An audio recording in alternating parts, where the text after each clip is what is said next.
ചേച്ചി ചേച്ചി വാ. ഇത് തന്നെയല്ലേ ഞാൻ ഇതിനു മുമ്പ് പറഞ്ഞത്, താലൂക്കിൽ നിന്ന് ആൾ വന്ന് അളക്കട്ടെ എന്ന്. എന്നിട്ട് നിന്റെ ഭൂമി ഉണ്ടെങ്കിൽ നീ എടുത്തോ, എനിക്കൊരു വിരോധമില്ലെന്നേ. അല്ലാതെ എന്റെ ഭൂമി കയറി നിറങ്ങാൻ വന്ന ഏത് ബാപ്പാന്റെ മോനാണെന്ന് ഞാൻ സമ്മതിക്കൂല. അതെ, മൈതാന പ്രസംഗമൊക്കെ പുറത്ത്, ഇത് പോലീസ് സ്റ്റേഷനാണ്. ഒന്ന് പറഞ്ഞോളൂ. Sorry sir. എടോ സാറ് തീരുമാനം പറഞ്ഞില്ലേ, അതങ്ങോട്ട് അനുസരിച്ചാൽ മതി. പറഞ്ഞു മനസ്സിലായി? ബാപ്പ ഒന്നും ഉണ്ടായി. ജോജോ സാറേ, നമ്മുടെ കോടതിയിൽ നീ വഴി കണ്ടില്ലല്ലോ. വല്ലതും കൊണ്ടുവരണ്ടായിരുന്നോ? ഉവ്വ്, അയാൾ 113 തൊണ്ടി ഞാനിതോട് പൊയിഞ്ഞു വെച്ചിട്ടുണ്ടായിരുന്നു. ഓ, അതിന് തിങ്കളാഴ്ച കൊണ്ടുപോയിക്കോളൂ. ആളെന്നേ സാറിന് ചേഞ്ചാ, നൈറ്റ് ജീഡിയാ. വരുമ്പോൾ ഒന്ന് ഓർമ്മിച്ചേക്ക്. ഓ,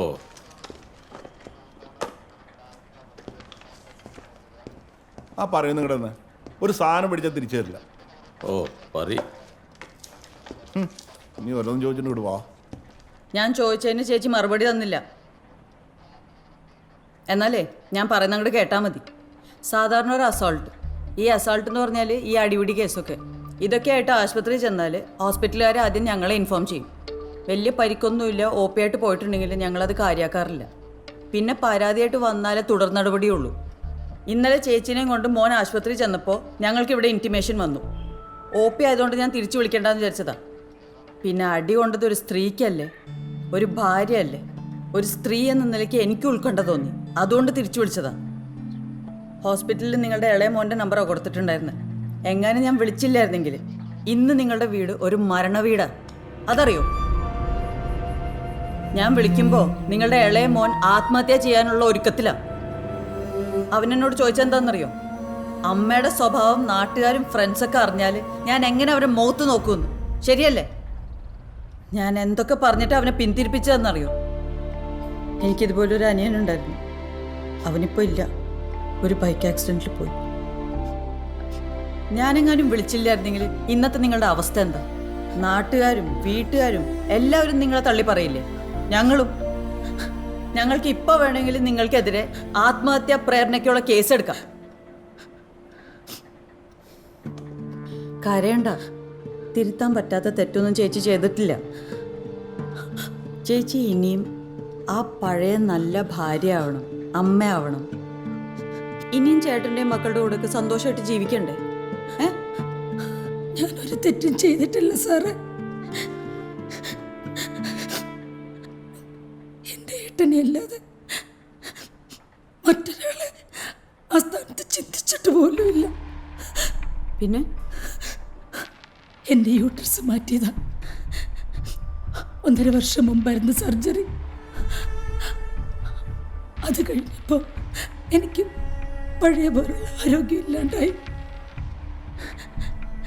ബന്ധപ്പെടുമ്പം വല്ലാത്ത പുകച്ചിലും വേദനയോ.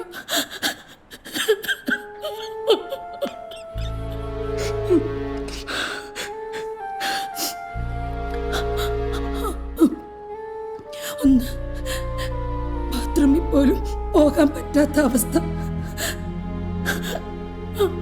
ആവശ്യമായിട്ട് ഏട്ടൻ വരുമ്പം എനിക്ക് വയ്യാന്ന് പറഞ്ഞ അപ്പം തുടങ്ങും വഴക്കും ബഹളമൊക്കെ. നിന്നെ എന്തിനു കൊള്ളാം, നീ ഒരു പെണ്ണാണോ, ഞാൻ വേറെ കല്യാണം കഴിക്കാൻ പോവാണെന്നൊക്കെ. അതുകൊണ്ട് എനിക്ക് വയ്യെങ്കിലും ഞാൻ കിടന്നു കൊടുക്കുമായിരുന്നു.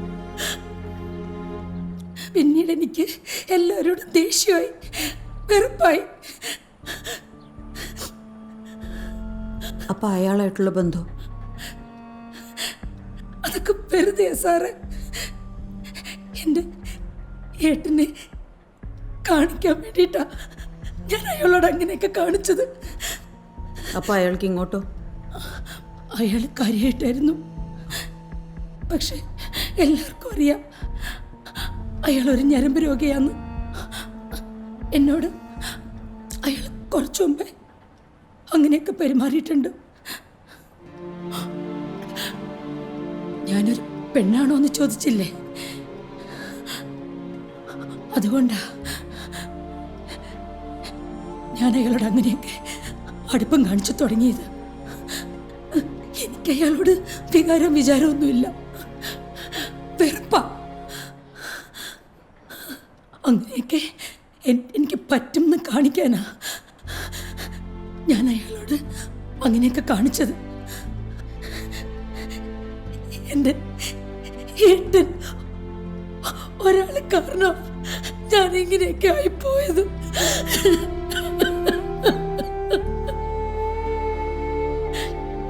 പറഞ്ഞ സാറേ ആ പുള്ളി വന്നിട്ടുണ്ട്. ചേച്ചി പോരാ.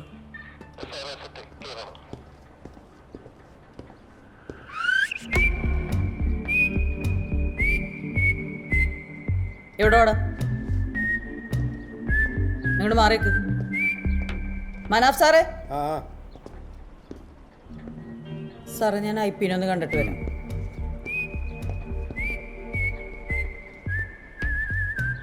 നിന്റെ പേരെന്താ? സുകുമാരൻ. വീട്ടിലാരൊക്കെ ഉണ്ട്? ഭാര്യ. ആ, ഭാര്യയുണ്ട്. മക്കളില്ലേ? 2 പേരുണ്ട്. ആ, മക്കളാ? പെൺകുട്ടികളാ.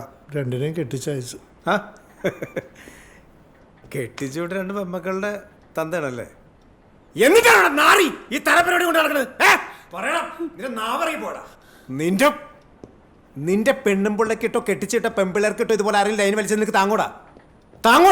നാറി. അപ്പൊ ഇവനാണല്ലേ അവതാരം. എന്താ നിന്റെ പേര്? സുകുമാരൻ. സുകുമാരൻ. അവൻ്റെ ഒരു വേഷവും ഒരു കണ്ണടയും. ഇവൻ നമ്മുടെ പഴയ ആളല്ലേ സാറേ? ആ, ശിവൻ അറിയോ അവനെ? പിന്നില്ലേ സാറേ, കുന്നത്താട് ഇപ്പം അദ്ദേഹം ഇവിടെ SH ആയിരിക്കുമ്പോഴാ അന്ന് ഞാൻ പെറ്റീഷൻ കയറിയാ. വൈകിട്ട് കോളേജ് കിട്ടുന്ന ഒരു പെങ്കൊച്ചിനെ ഇവൻ കയറി കൈയെടുക്കടാ.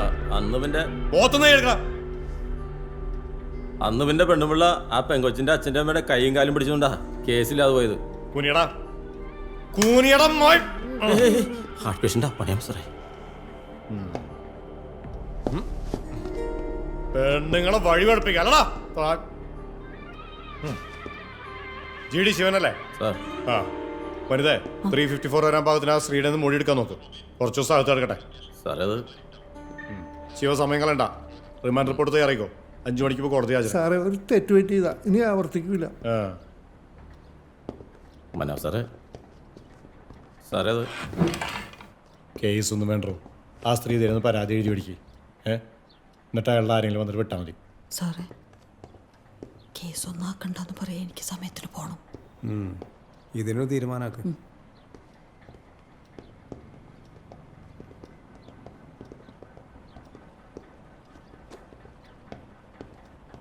ഒരു മിനിറ്റ്. എന്താ പറഞ്ഞ കേസിൻ്റെ കാര്യം? കേസ് വേണ്ടെന്ന് പറഞ്ഞേ.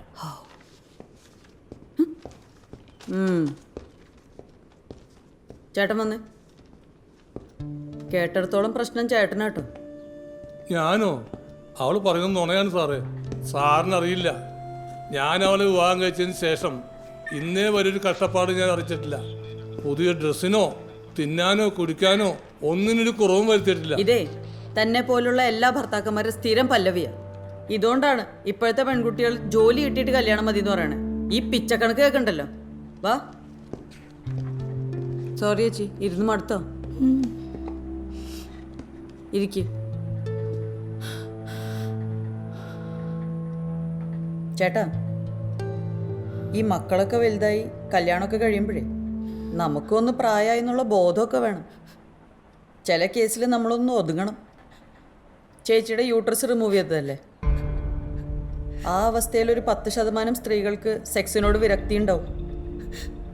അത് ഈ ശാരീരിക ബുദ്ധിമുട്ട് കൊണ്ടും വേദന കൊണ്ടൊക്കെയാണ്.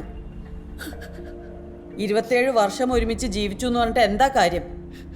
ഇത്രയും കാലം എല്ലാ സുഖത്തിലും സഹകരിച്ച പങ്കാളിയുടെ ഇപ്പോഴത്തെ അവശതയും ബുദ്ധിമുട്ടും മനസ്സിലാക്കാൻ കഴിഞ്ഞില്ലെങ്കിൽ ചേട്ടൻ നല്ലൊരു ഭർത്താവല്ല. ഈ അവശതയും ബുദ്ധിമുട്ടും ഇവക്ക് എന്നോടുള്ളൂ, അയാളോടില്ല. മിണ്ടരുത്, എന്റെ സ്വഭാവം താൻ അറിയും. 10-27 വർഷം കൂടെ കിടന്നവളോട് നീ ഒരു പെണ്ണല്ല എന്ന് പറഞ്ഞാൽ ഏതൊരു സ്ത്രീ കാണിക്കുന്ന വാശിയെ ചേച്ചി നിങ്ങളോട് കാണിച്ചിട്ടുള്ളൂ. ഇന്നും ഇപ്പോഴും പ്രസവിച്ച 2 മക്കളുടെ തന്ത മാത്രമേ ഇവരെ മനസ്സിലുള്ളൂ. തന്നെ തൃപ്തിപ്പെടുത്താൻ പറ്റാത്ത ഈ ചേച്ചി ഇനി ആരുടെ കൂടെ പോയി കിടക്കാനാ? വാശി കയറിയപ്പോ നിങ്ങളെ കാണിക്കാൻ വേണ്ടി അയാളായിട്ട് പ്രേമം അഭിനയിച്ചതാണ്. ആ ഞരമ്പ് അത് സീരിയസ് ആക്കുകയും ചെയ്തു.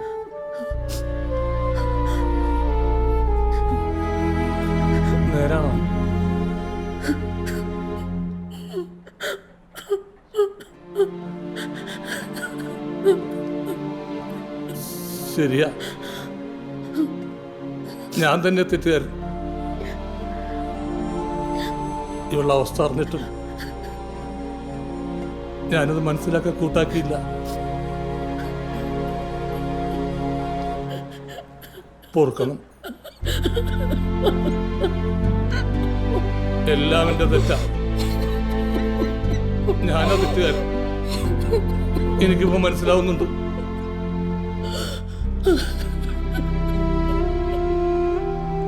അകൽച്ചയിൽ നിന്നും നിങ്ങളുടെ ഈ അടുപ്പത്തിന് കരുത്ത് കൂടുകയുള്ളൂ.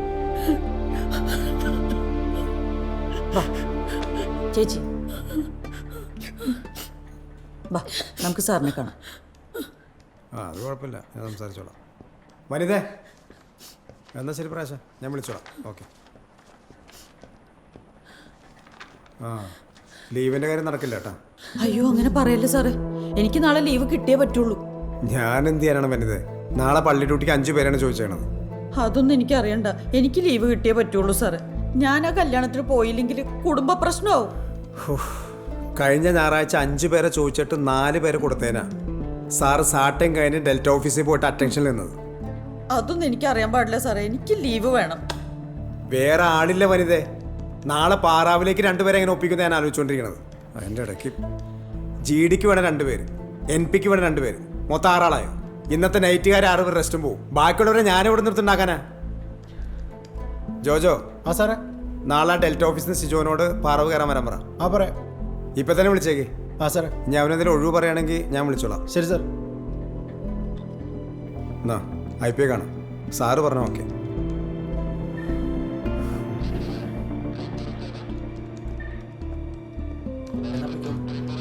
വേറെ വിശേഷം വാ. ജയരാജ് സാറ്.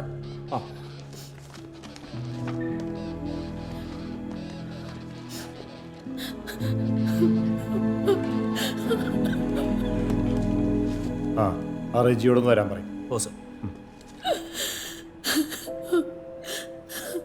മോൻ വിചാരിച്ച പോലെ എല്ലാ കാര്യങ്ങളും അച്ഛനെല്ലാം മനസ്സിലായിട്ടുണ്ട് കേട്ടോ. എല്ലാം അച്ഛൻ്റെ തെറ്റാ മക്കളെ. അമ്മ പാവോ, അച്ഛനത് മനസ്സിലാക്കാനുള്ള കഴിവില്ലാതെ പോയി. കണ്ടില്ലേ, ഇപ്പൊ രണ്ടാളും വലിയ ഇഷ്ടത്തിലാണ്. പ്രതിസന്ധികൾ എല്ലാവരുടെ ജീവിതത്തിലും ഉണ്ടാവും. ഉടനെ ഓടിച്ചെന്ന് ആത്മഹത്യ ചെയ്യുക. 10 മിനിറ്റ് അതിജീവിച്ചാൽ തീരാവുന്ന പ്രശ്നങ്ങൾക്കാ ഇന്ന് ആൾക്കാർ പോയി ആത്മഹത്യയാണ്. അമ്മയുടെ കാര്യം തന്നെ കണ്ടില്ലേ, പറഞ്ഞാൽ തീരാവുന്ന പ്രശ്നമുള്ളൂ. ഇനി മേലെ ഒരിക്കലും ഇങ്ങനെ ചിന്തിക്കരുത് കേട്ടോ. അതെ, ഇപ്പൊ അകത്ത് ആളുണ്ട്,